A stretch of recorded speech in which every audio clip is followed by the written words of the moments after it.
নির্মাণের ২৪ বছর পর ২০০৬ সালে ধসে পড়ে ভোলার বুরহানুদ্দিন উপজেলার হাকিমউদ্দিন বাজার সংলগ্ন বেইলি ব্রিজ। মারা যান ২ জন। এরপর সেতুটি পুনর্নির্মাণ করা হলেও বর্তমানে নড়বড়ে অবস্থা, ভেঙে যাচ্ছে অবকাঠামোর বিভিন্ন অংশ।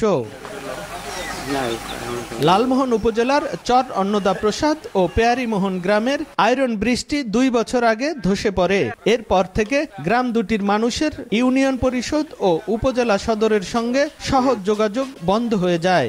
বর্তমানে যাতায়াত করতে হয় বাঁশের সাঁকো দিয়ে। এলজিইডির তথ্য মতে ভোলার ৭ উপজেলায় মোট ৮৫টি বেইলি ও আয়রন ব্রিজ অতি ঝুঁকিপূর্ণ অবস্থায় রয়েছে।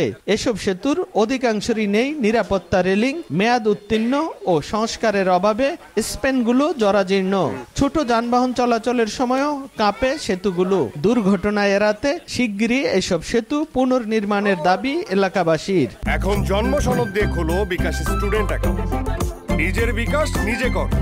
পোলাবেন আসা যাওয়ার দোনো সাইডে কোনো রেলিং নেই, খুবই ঝুঁকিপূর্ণ, খুব রিস্ক, যখন তখন বড় ধরনের ঘটনা ঘটতে পারে। তবে জেলার সব বেইলি ও আয়রন ব্রিজ ভেঙে আরসিসি সেতু নির্মাণের পরিকল্পনার কথা জানায় এলজিইডি। আশা করি আগামী সপ্তাহে আমরা তালিকা পাবো, পরবর্তী ব্যবস্থা গ্রহণ করবো যে এগুলা কিভাবে এগুলা রিমুভ করে নতুন করে আমরা করা যায়।